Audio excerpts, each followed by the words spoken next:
Hello and welcome back to The Woodwork and welcome back to the press box for the first time in 2025. As you can see, I'm not George, I'm Connor. I'm here with Ellie, Luca and Jordan for the first press box of the year.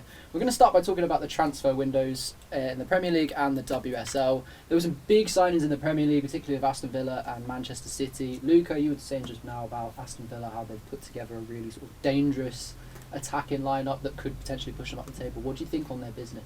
I mean, I just think the depth that they've managed to get up front now is incredible, especially now that they've moved into the Champions League knockouts. They've got a real big chance of going deep in that competition. It means they can do more than one competition. Exactly, yeah. And that's you need the depth for that, especially where you can see clubs like Newcastle last year struggling with their first season in the Champions League because they just didn't have the depth. And now you've got Rashford, Asensio, Ollie Watkins. I mean, they've lost Duran. They've lost Duran, but it kind of feels like they've got.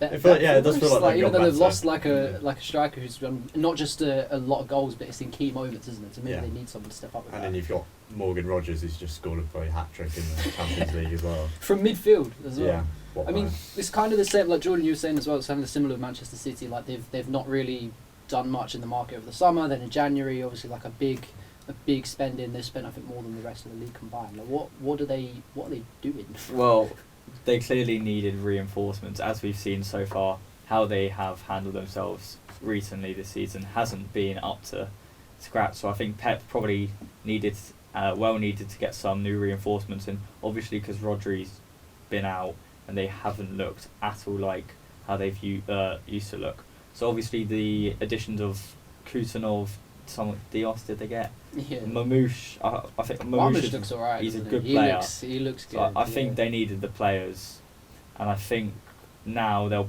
they should push on, and I reckon they'll get Champions League football. I mean, it's tight, isn't it? Like that top four battle is unbelievable. How like you think Liverpool move away, and then everyone else just kind of queues up behind them. There are teams in there who seem a little bit more established. Arsenal, Nottingham Forest kind of seem a little bit safer. But then where they've not done much in January, do you think that could kind of upset them a little bit, make it a little bit more difficult for them? I think Forest, they're on such a good run that you kind of don't really want to bring in any massive new personalities midway through the season, because then that might change it for the worse for them, especially because they're just doing so well at the moment. And I think they've signed one young player from City on loan. Yeah, one loan deal, but it's like 19-year-old. I think he went straight into their Premier League 2 team. And then Arsenal, I think you really should have signed someone at least. It's incredible because this happens every single year. We do virtually nothing in January. The one time we did, we signed Trossard, and he scored in the first game in February. This time around, we signed no one, and we had 50 shots or something across the tie against Newcastle. Newcastle had less than 20, and we lost 4-0 in aggregate. So it tells you what you need to know. And Isak is the difference between both sides. It annoyed me so much, and even like Gary Neville said it in the commentary. Like if you imagine Isak and Havertz had swapped shirts, it could literally be 4-0 the other way around. It's that easy, and it's not. It's even Arteta. Like you so rarely see managers speak out against their club, right? Normally, if they don't get what they want, they say, no, it's fine, we'll work with what we've got. But he literally said in a press conference, like, no, I'm disappointed. Are you convinced that Isak is going to join you at some point? Not at all, no. Because you hear a lot of Arsenal fans already kind of claiming him as theirs already. No, because the thing is with him, he looks like an Arsenal player, right? The style he has is, because there's so many things that look like Thierry Henry as well, so I think we feel drawn to him in that way, I guess. It doesn't hurt that he wears 14 either, but it's not I mean, if Newcastle are in the Champions League, why would you leave? I always think if you're a striker and you're scoring goals, like why would you? Like Chris Wood is another example of that.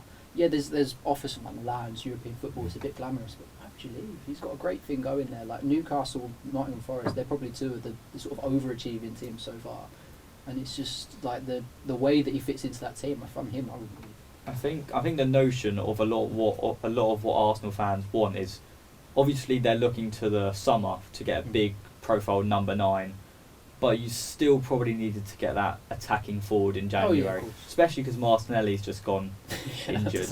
You got Saka out injured, Jesus out injured, and Havertz isn't. Well, you can score a goal or two, but he's not that number 9. I don't like the pressure that gets put on Havertz. He's not a striker. It's not what he's supposed to be. That's where he plays. Yeah, it's where he plays because through necessity. If you're going to be playing striker every week, that's what you're going to be. Yeah, no, it is absolutely. But I think the similar thing happened with Nkunku as well when he started out for Chelsea, because there's not a natural position to be playing through the middle. But you feel like people don't really talk about Nkunku now, and he's in there. Like Chelsea basically got 2 squads over there. Yeah. He kind of plays in the Conference League and the Cup He's in squad. the B team. Yeah, pretty much. Yeah, but that's the role that he's had to adapt to because he's not playing in his preferred position. I think that's what we've come to. We've got 4 fit attackers now, and that's including Wanyeri, who really is a midfielder. He's not really supposed to be. I mean, he's been class, but he's not supposed to be playing in that role. Yeah, I like Wanyeri a lot. He's He's brilliant, good. isn't he? He's Yeah. so good, but it's annoying because we get so much more out of him in the right place. But anyway, that's a lot about the men's transfer window. We've also obviously had the women's deadline come in as well. Ellie, you know a bit more about this.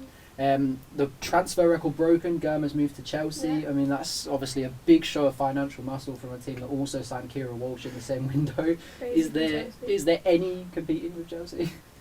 Definitely not this season. I think it's too late. They've only drawn 1 game and won all the rest. Like, it's crazy from Chelsea. Like, they don't even need to be signing these players, but they just did it anyway because they can. And it just kind of shows, like, what a powerhouse they are. It's crazy. It's kind of a blow for Arsenal as well, isn't it? Like, they've pursued Kira Walsh for well over a year. Yeah. Chelsea put in 1 bid and go to Chelsea. But she knows she's one of the best players, so she can go to the best club. I mean, do we think, like, just as a sort of like snapfire poll, do we think Chelsea with those signings, Germo is a really good centre back, Kira Walsh reinforcing their midfield, can they win the Champions League potentially? This Chelsea team, they're good enough for that. They've never done it They're before. definitely good enough for it. But the Champions League is just a whole other story. Like, even on your mentality, I think you've got to approach it with a different mentality because they're so used to playing against teams in WSL that they know they can beat.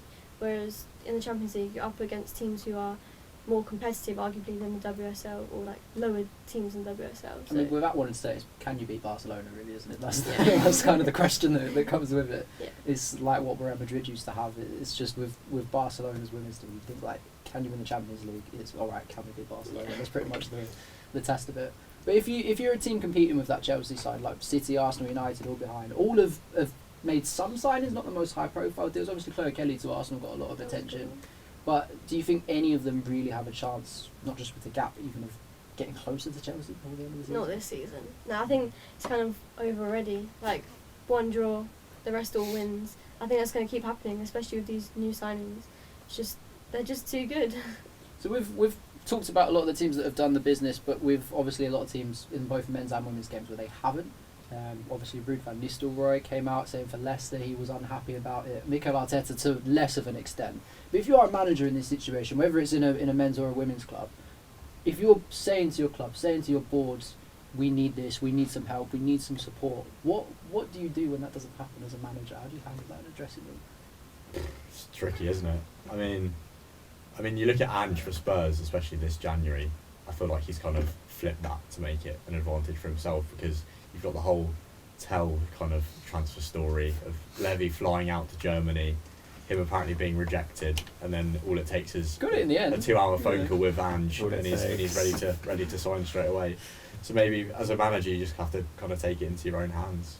It's At some difficult when the points. club doesn't let you though, because like Ruud van Nistelrooy, for example, with Leicester. Leicester is not exactly the most attractive destination at the Yeah. moment with the way that their season's been going. So, I mean, if you are a manager in that situation, especially because Ruud van Nistelrooy was hired during the season, so if he's unhappy about any kind of transfer promises that weren't fulfilled or anything, it kind of makes it a bit awkward between him and the boards. Yeah, I wouldn't be surprised to see him be the next manager to go, to be perfectly honest. I mean, he's one of a few that could be on the list. But Yeah. if it's maybe looking more at the women's side, if it's a case of rather than trying to stay in a division, if it's looking to push on and challenge your rivals, I guess it's kind of similar with Arsenal's men's team. Manchester United as well, women's team didn't make too many signings in the window. So how do you kind of deal with that if your rivals are strengthening, but you are not? I think it's harder in the women's game because there's less funding.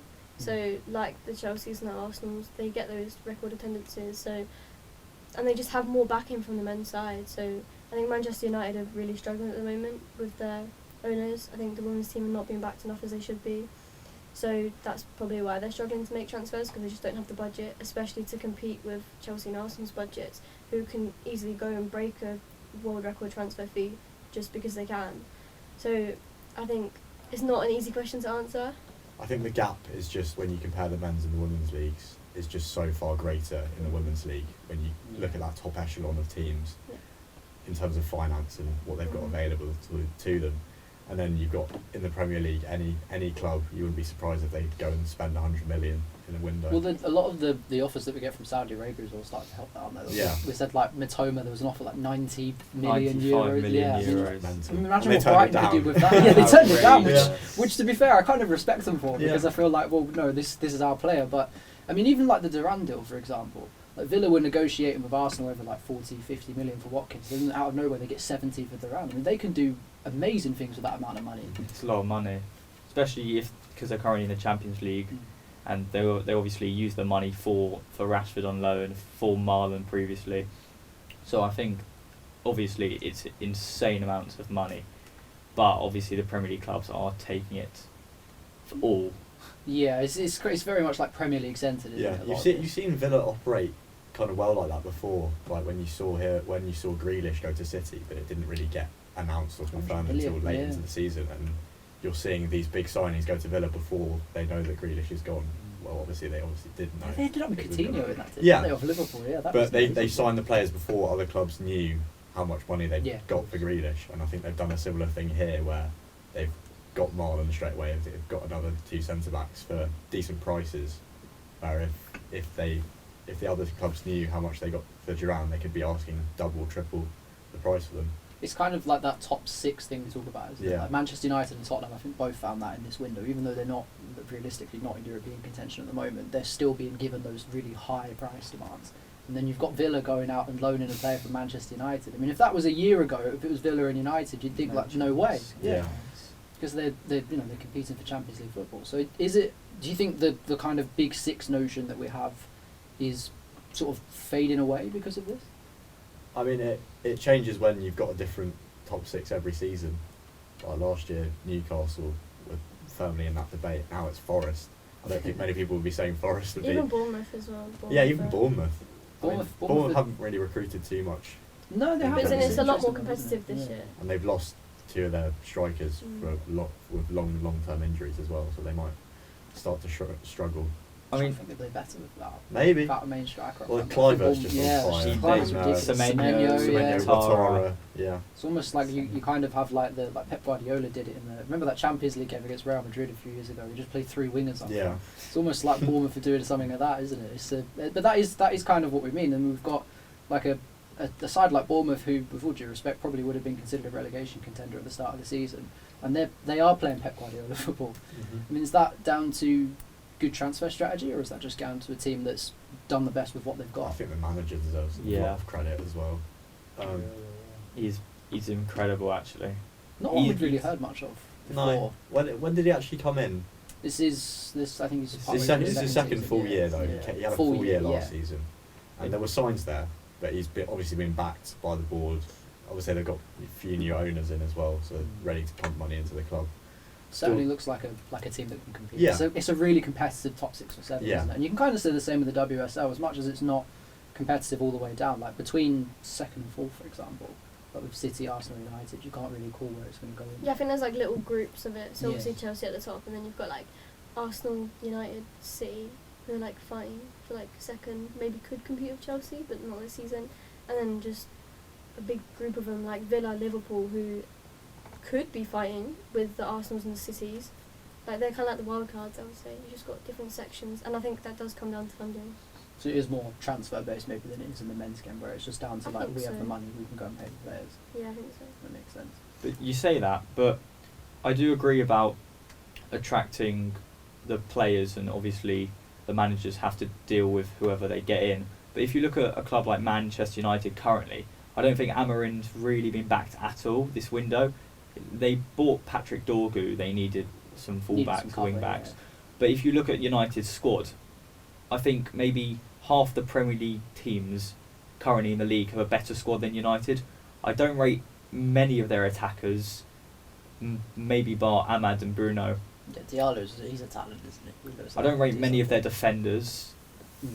Obviously So Martinez is out for the season now as well. Yeah, I mean, he's that's absolutely- so harsh, isn't it? It just Yeah. seems like every time he gets any kind of game time or anything, it's just done for 3-4 months again. It's like one of those, like Mickey van der Ven, I suppose you kind of feel the same as well, isn't it? It just keeps picking up the same injury problems. Yeah. But when you've got a problem like that, you go into a transfer window knowing you have a problem like that.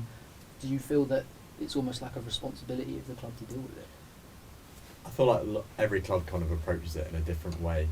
Because with United, they didn't know that Martinez was going to get injured right before the end of the window, and then they've got no time to do it. Spurs had a whole month to address it, and they wait until the 30th. And then we got another 30th to injury. sign Danso. Then we got Dragic and then Dragic goes. Yeah, it's so. the same thing, isn't it? Yeah. All right, well, that's the end of the first part. We're going to join you again for a Champions League quiz in a moment. Hey, welcome back to part 2. We've got Will in the studio now, who's got a quiz for us. So, Will, do you want to explain what we're going to be doing? Of course, so it's a Champions League quiz, and there's some Europa League questions as well, and there's a Conference League question at the end. I need you all to make a buzzer for me, because whoever buzzes first is going to get to answer the question first. So, do you want to start? All right, I'll just go with the North from the start of North London Forever. North. Yeah, good demonstration. Jordan? Mate. Stay humbler. Fine. So there you go. 14. So whoever says it first will answer the question first. Everyone make sense? Makes sense. Right. So the first question is, how many teams are included in the new Champions League table? Stay North. humbler. That was North first. No, 36. Got them. 1.2. I don't know. Got that. Allow me to there. How many times have AC Milan won the Champions League? Stay humbler. Once. Mate. 4 times. North. 6. No one's got it. Do we go again? Or what do we Go. do? Is it just a free-for-all now? Yeah? If it's not 3. 7. 7. Seven. Give this to Connor. Which player scored a hat-trick for Atalanta in the 2024 Europa League final? Stay humbler. Adamola Lookman. 1.2. How many goals were scored? Well, this is a multiple choice question, so if you know it, shout it out before. How many goals were scored in total in the league phase of the Champions League? Was it A, 420, B, 470, or C, 520? Should we all just give a guess? Mate. 420. 470. I didn't do the noise. There was no It's buzzer, easy. but no. I was going to get it. No, it's fine. Go there. Is that 2-0? Oh, no, 2-2. 2-1. 2-2. 2-2. No. Yeah, 2-2. What was the other one? Got the Milan one and The first one. Yeah, 36-16. Yeah. Which manager has won the most Champions Leagues? Stay humbler. Ancelotti. Hold on. 3-2. No.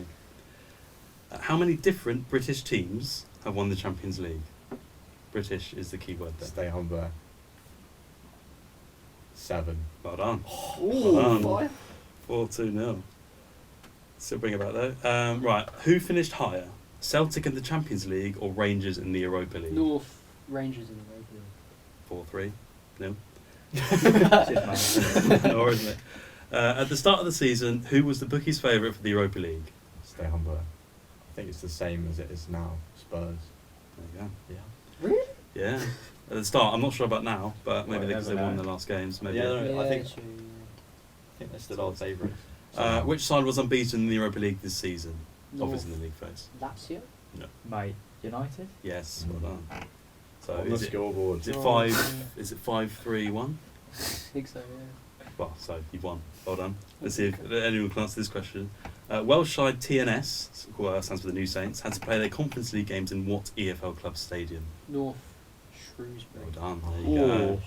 Because do you know why? No, I do. Their home ground isn't big enough for UEFA League games. Because they only Should've have about got that, 500 yeah. fans. So, yeah. Well, Alright, yeah, well, so- Luca's the winner of the Well quiz done. then. Well done, Luca. Join us again in part 3 where we'll be talking about the Champions League and Europa League match day 8. Welcome back to part 3. We're going to talk about the Champions League and Europa League. Obviously, brand new format this year. Some people loving it, some people hating it. What did we think of it? I'm a big fan, especially that last round of Mental, games. wasn't it? Yeah. It's just, yeah, I didn't know where to look. I mean, you see everyone on Twitter putting on their 18-fold. Yeah, 4 phones, 3 laptops, 2 tablets. Yeah. Everyone just trying to get locked into every game as possible. But yeah, I really enjoyed it. I feel like a lot of teams that wouldn't have had the opportunity to get further in the competition wouldn't have had that with the same format. There's last more year. teams now, isn't it? Well, It's yeah, like there's it's 24 rather Mhm. than 16. Yeah. Do we think that's a good thing in terms of giving them the chance, or maybe a bad thing that it might make it less competitive? I think it's a good thing because you get to see so many teams that obviously wouldn't have potentially been able to get so far. That in the last game week, there was always a chance, and you saw at the end of some of the games, the teams were literally on their phones waiting for the final scores, Yeah, and Bruges, then they Villa, heard the fans, and so it's insane for the teams that obviously won't or wouldn't previously been able to get that far to potentially get that far. Yeah, it's like a brand new experience for a lot of them, isn't it? Especially we're thinking maybe mainly about the Champions League. We think about the Europa League, and especially in the Conference League. The teams in there have literally never been in Europe before, and they're going to be playing into February, March in these competitions. It's great. But with the addition of the playoff round, obviously, we do get a lot more games. It means there is more stress on players. Potentially 4 more matches to reach the final now for teams that are in the playoffs and having the extra league phase matches. Is that too much? Maybe. I mean, another point I'd add is that maybe the fact that 24 teams qualify for the playoffs, maybe that could lower the quality of the competition, in a way. And sort of your point, there was a lot of stress on players at the moment. I mean, they have scrapped FA Cup replays to help with the workload for the players. And, you know, obviously the Europa League squads are different to the Premier League squads, so a lot of, especially come January, because new signings, you can only have 3 new signings to your squad. So teams, especially in the Premier League, might choose to play certain players in the the Champions League, certain players in sort of the move the squad league, between the even two, with goalkeepers. So yes, I think the extra games are more difficult, but at the end of the day, you should be rewarded for playing well, and the top 8 should deserve to have that advantage over those 16 underneath and that It's player a that playoff line. huge advantage as well, isn't it? Like, not just seeding all the way through the tournament, but literally skipping around. I mean, like, obviously, I get your point, about the stress on the players, but literally, you're just walking into the next round. Imagine that in the FA Cup. Imagine if, like, the top 8 teams of the Premier League teams skip do the in the FA Cup. Premier League teams don't enter the third They do, round. but as in, if you think compared to other Premier League teams, like, if they were literally skipping straight into, like, round 4 or something, the top 8 Premier League teams, you'd think it was mad. It's almost like an Americanised kind of way to do it, because you see for the NFL they have 2 teams from each division that get a bye to the playoff, the second playoff round. So it's kind of similar to that. But I was looking at the knockout format earlier, and I just cannot get my head around it. It's just basically if you think about the playoff round, if you've got like 9 against 24, for example, if the 24 knocks out the 9, they just become the 9. So you've just got like 1 v 16 or 17, 2 versus like whatever 15 and 18. I can't count both ways at the same time. But you basically end up with a seeded bracket all the way through. But even if it is confusing, like right now is probably the most confusing point, because we've had the playoff draw, but not the last 16 draw. So the last 16 draw will basically create a bracket. And then after that, whatever the seeds are, whatever the reasons are that the teams are where they are, you just get like a World Cup style bracket, and everything just goes the same from there, which I kind of like, actually, because there's no need to have like 5 draws or whatever it would have been before after every single round. Especially remember the semi-final. I know they did quarter-final and semi-final at the same time. Remember the semi-final draws? It's 4 teams. Yeah. As soon as the second team comes out of the pot, then that's it. It's done. You get all those people there for nothing. It makes a lot more sense this way, and then it's also exciting, isn't it? And the media will love it, because then you've got like, even if it's like potentially, I don't know, like say like Arsenal and Liverpool end up on the same side, and it's like we could play in the semi-final or something like that. They're going to love looking at that and being like, oh, that could happen. Spurs and United actually, I think, are separated until the final, because you're sort of 3rd and 4th. But there could be loads of rivalries like that. It gives them more to talk about straight away. It's good that it doesn't really matter what country you're from as well. Yeah, no country protection, There's even no in the playoff country round. protection at all, because you've got Brest against PSG. And there are some cracking games, to be fair. City Real just for the City Real Madrid. You'd expect that. Mental. Well, it was the semi-final before. Yeah, it was literally the semi-final a couple of years ago. But that'll be the 3rd year in a row that they play each other. Fourth year in a row, in the Champions League. But I mean, do you think by having it this early, and obviously like some of the games like Barcelona, Bayern Munich, for example, and Liverpool, Real Madrid in the league phase, does it make it like a little bit less special when you do get these big games? Yeah, especially when they've played each other before, and it happens so many times. But then you could also argue that in the old format, the same thing was happening anyway. Yeah, it's true. We had group stages. Yeah, and in a group stage, you're playing the same team twice. So without doing that, then, so like Will, you were saying this earlier, like if you've got like, if those games are maybe weighted a little bit less, does it make the semi-final? Is it still more special because it is a semi-final? Maybe, yeah, but I mean, there's just so many games in this new format, especially across 3 divisions as well, if you like. It's just so difficult to keep an eye on everything. You know, there's so many games going on at once. I know they try to get across 3 days now, but there's so many games going on at once, you know, alongside games in England, and there's just so much happening now across loads of different streaming services and stuff, so it's so difficult to keep up with everything. And maybe the games are less significant. You know, if Barcelona are playing, you know, Bayern Munich in a Champions League semi-final, that's going to be a lot more significant than if they're playing in a league format, where if they lose, it doesn't really matter because they've got 7 more games. There's about 10 other games going on at the same time. So that's why it must feel less significant. Obviously, the quality of the games probably isn't much different, but I certainly think, this format makes, the quality is down in terms of... It doesn't really feel like there's a kind of like a point where it starts to get serious. Like in the old format, I don't know about you, but I kind of always felt like as soon as you got to the quarterfinals, like that was when everyone locks in. Mm-hmm. Like another team, you could get to the last 16 by then being a bit lucky, and then the quarterfinals when it really started. Do you think there's a stage where that happens now, or do you think it's just all muddled I think it's together? already started. I think from that last league phase game, you can see everyone's really starting to turn up now.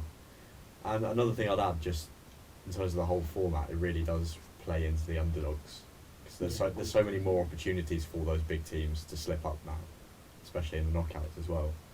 Would you say I don't necessarily agree with it, just to play devil's advocate, but say like a team like Lille, for example, they did really well when they got in there, exactly as you say, because they slipped up. They got a bye, didn't they? Yeah, they got a bye, yeah. But then say a team like Brest, they did really well through the first 6 match days, and they had one home defeat, which was to Real Madrid, by the way. This is not like they've lost to a team who were already out. Lost 3-0 to Real Madrid, and then all of a sudden they slip out of that top 8.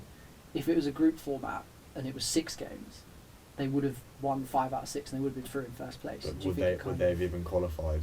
If Well, it was in the true, group yeah. format? Because then if you look at their fixtures, I suppose it's like more balanced, isn't it? That's another point to add as well. Then, so the fixtures are supposedly balanced, right? But if we look at the fixtures of a club like, I'm trying to pick one off the top of my head, so like Bayern Munich's fixtures were fairly kind to them. But then if you look at some of the games that PSG had to play, it's not entirely balanced, is it? Like I know in theory that it is supposed to be like you get 2 from pot 1, 2 from pot 2, etc. But it's a bit. I don't think it's you're not going to quite balanced, is it? please everyone ever. It's true, yeah, it's true. Like we'll say, like even for Spurs in the Europa League, right?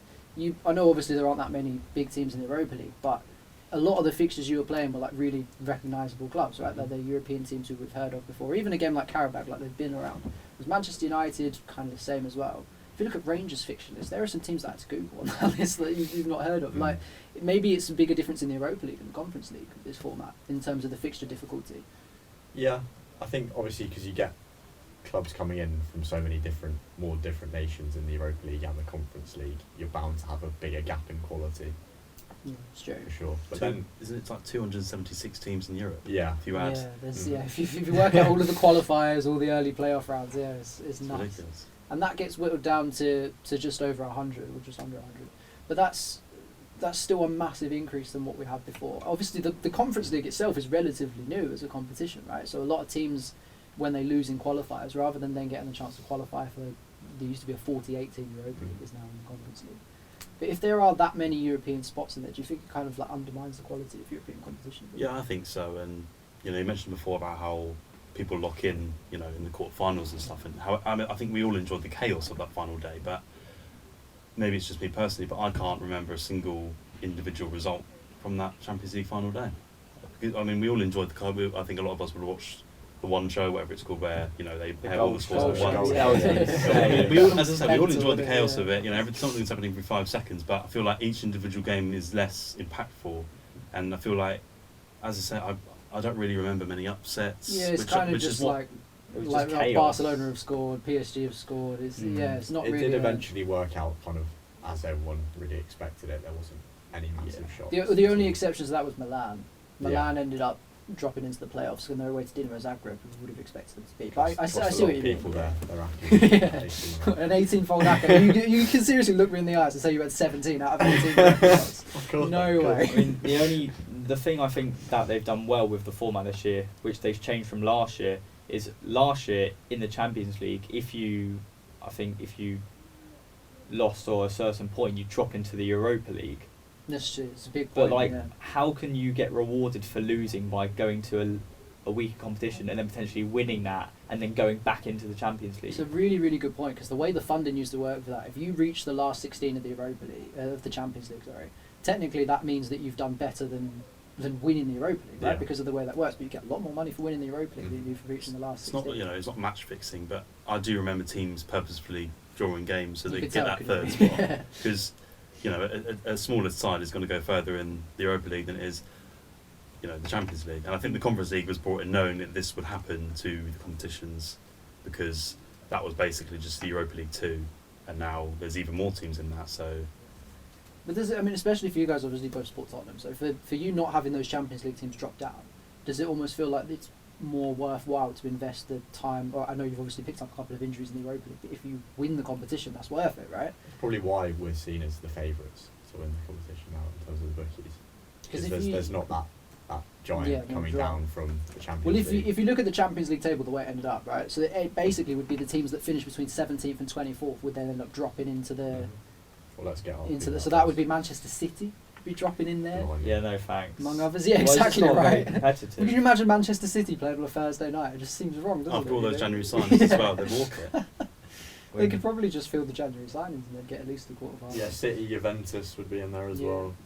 It just wouldn't be fair, would it, to the other clubs, the lower clubs they're in the Europa League and have got so far, and then they find out they've had to play Manchester City, like in the old days. It must just be nice to just see who's in the competition Yeah. at the Yeah. start and see Yeah, who 'cause then you can play. whoever's there when they make that league phase draw, that is Exactly. the That is competition. how it should be. Yes, there's the it playoff feels game, so better, there's a doesn't bit it? of insecurity, but you know roughly who you're going to play from now. So I think a couple of years ago, Spurs thought that we could go a competition lower from the Conference League and came third on purpose in our group for that. that was the COVID one, though, Yeah. wasn't it? You didn't even play the last it was, game. you booted out Ren or something, and I think they put like posters outside your ground saying like we Yeah, hate you because I think we just refused you to could- play you because could all of our play a players game had and COVID. yeah. Vitesse, wasn't it? or manager something? as well, I think. Yeah, Mourinho. I think Mourinho. I think they didn't play against Something to do Vitesse, with and I think Ren's Ren went. I don't know. one of them Because protested, Vitesse got the but- points, didn't they? They got given 3 Or points. maybe something. Ren got the I points, don't yeah. know. But the point is that this format then, so we know that obviously there's more games and that maybe not brilliant, but for European competition altogether and for teams who are maybe looking at the competitions they're going to be in, you could almost argue before that it was almost better to qualify for the Europa League, right? Because you can go on and win it. Does that apply even more so now? Like there are teams who would almost rather be in the Europa League so that they have a chance of winning the competition where there's no drop down in the Champions League. For sure, because like you said, you don't have the danger of someone that's underperformed in the Champions League suddenly come and mop up all the glory and win the Europa League. It's a big title, isn't it? Europa Yeah. League? It's a really And that's significant trophy to automatic win. straight into the Champions League next season if you can win it. But I do think clubs earn a substantial amount more from qualifying for the Champions League than the Europa League. So in that principle, I reckon they probably just prefer to be in the Champions League for the naming rights of we're in the Champions League opposed to we're in the Europa League, because obviously the Champions League is the best European competition out there. Yeah, I mean it's a big deal to be in the Champions I League. think a lot of isn't it? players are attracted to the Champions League. You know, if a club like the signings that Aston Villa are made purely because they got to the Champions League knockout round. I don't think Marcus Rashford would have gone to, Steven Gerrard's Villa side lower in the league. No. So just the name of the Champions League is enough for some players to go to clubs, and I think that's really important. All right, then last thing to do: Champions League, Europa League, Conference League winners for everyone. We'll go around and I'll do mine first so that I don't throw you straight under the spotlight. So I'm going to go Real Madrid. I'm going to go Lazio for the Europa League and Chelsea for the Conference League. Good. Chelsea for the Conference League. I don't want to bet against my foot. I'm going to have to go Tottenham for the Europa League just because it's my club, but if not, I reckon United will just somehow win it. Champions League, Real Madrid will do it again. Fair enough. Just do it again. Luca. I reckon Liverpool will go for the Champions League. I think they've really got something good this year. Seem pretty They've unstoppable, got the don't they? momentum at the moment. I think United are going to end up winning the Europa League just because they've been bantered all season. Kind of, it's the only really way they Yeah. can respond now, Mhm. isn't it? Yeah. And then Conference League Chelsea for sure. Clean sweep from the Brits. I'll go to Chelsea for the Conference League purely because I'm not sure I can name another club from that league. I think I'm going to say all English final Europa League, but I think United will beat Spurs. I can see us getting It would to be the so final. United, wouldn't it, to just be rubbish all season Mhm. and then to just win a trophy like they have in the I past think that's couple the of years. difference between us. And then Ruben Amorim can stand there and say, "I've won a trophy, so you can't sack me." That's a good point. Champions League, I get the Liverpool shout, but Real Madrid are just a beast, aren't they? New format, they're going to want to dominate this early. So I If can they see knock them City winning out it. as well, the momentum they get from that. That was the only reason I had for going Real Madrid over Liverpool. But Because I they've- think you're absolutely right. The players are insane. The amount of quality they've got. I mean, it hasn't always worked this season, but Mbappe, Bellingham, Rodrigo, Vinicius Junior, Got just Endrick name a sitting on the few. bench. It's ridiculous. But you can also see City just doing him. You think? Yeah. Really? 100%. I don't. Is it one game or is it two No, legs? it's still two Two legs. legs. Yeah, but the second leg in Madrid as well. Bear in mind. No, I Real Madrid don't- love two legs. Yeah, Real Madrid. Because the thing is, City could, even if City were to win by a goal or two in the first leg, you'd still back Real Madrid to go and just do something. Remember that one? It was like 99.8% Manchester City were through or something like that. And then- Oh, that game was Well, mental. The 3-2, Yeah. the Rodrigo double headers or something. that's the thing. was All the games since then, insane. the second leg have been at the Etihad. Now they have to go to Madrid in the second leg. Yeah, because City lost on pens, didn't they, last season? Yeah, but again, the second At the leg Etihad. at the Etihad. Mm. Yeah, but not. It's a different thing altogether. I don't know, when maybe you go the to Madrid. revenge. Yeah, no, factor. they could. But then the other thing that gets added into that, if Manchester City do get past this, is Atletico Madrid or Bayer Leverkusen in the next round, which is a whole other. I mean, that again, like you've got Bayer Leverkusen who can dominate the ball, and you've got Atletico Madrid who are just almost impossible to score against. It's interesting that you think Madrid can do it and then have the hardest way through and still go on to win the competition. I think they can because I think they just. They always find a way. It's not even that you're right, they do, but it's more the fact that for the league phase or group stage, whatever it is for them, it's just not like it's just not worth their time almost. Like they're not bothered by it. It's just like, okay, fine, It just didn't really get out of win or lose, they second don't really gear. care. Yeah, exactly that. Mm. And then they'll get to a tie against Manchester City. Maybe City score an early goal, and then Real Madrid, but okay, hang on, we need to start now, and that's when it will just all click in and they'll start being. I feel like Real Madrid and Man City are in similar positions. They've both got sort of ageing squads. Maybe Madrid are managing it better, but they're sort of trying to hang on to these great teams that they've had for the past half a decade or however long. And I think it'll be interesting for both of them because if Real Madrid can win the Champions League this year with still Modric, who's 38, and because that's what they say about City, isn't it? They say Gundogan's too old. Obviously, Rodri's injured, Yeah. so Have added him to the knockout squad though.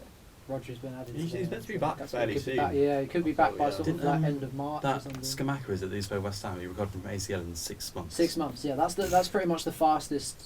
but that you can I see know Rodri of. doing it quicker. Yeah, you could. Yeah, like setting some sort And of then like he'll get a ACL report recovery a record. couple of months yeah. later, some steroid usage. I think.